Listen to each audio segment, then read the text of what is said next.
Okay. So moving on, I'll be furthering the argument that the Electoral College is the best system and is why the system is in place now. Again, my opponent says that the Electoral College is negative because it focuses on, it weighs certain states more in favor than others.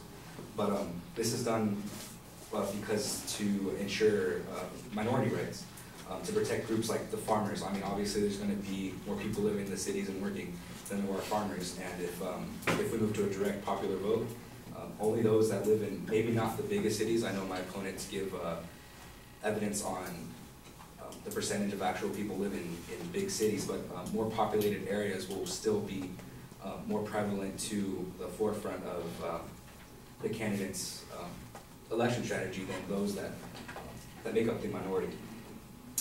Also, my opponent brings up a 5% fail rate of this Electoral College system, but it is unclear what exactly this means. If that means that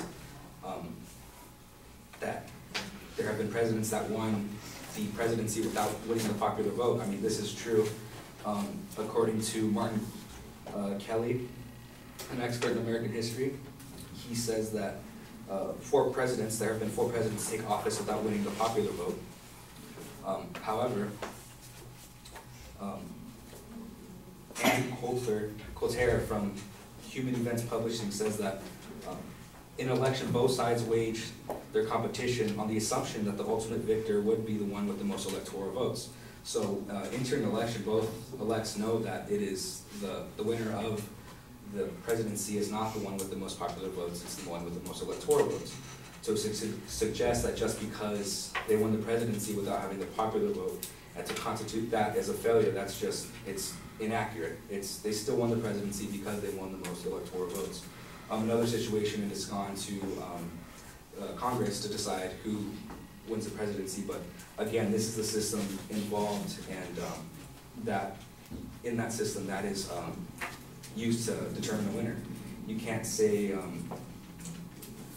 in researching this is a strong analogy saying, comparing the Electoral College to the World Series, it is the first to win 4 games, it's not the one to win the most runs. That's how it is, those are the rules of the game, and that's just how it goes. Also, my opponent mentions a lesser of 2 evils when voting, but my opponent seems to suggest that in an alternative popular vote, there would also be 2 prevalent candidates. So I don't know how that would solve that issue of this lesser of 2 evils and choosing between 2 if it sounds like there's going to be only 2 running anyway. Also, just in terms of logistics, a recount, if one was needed, would be a very difficult process.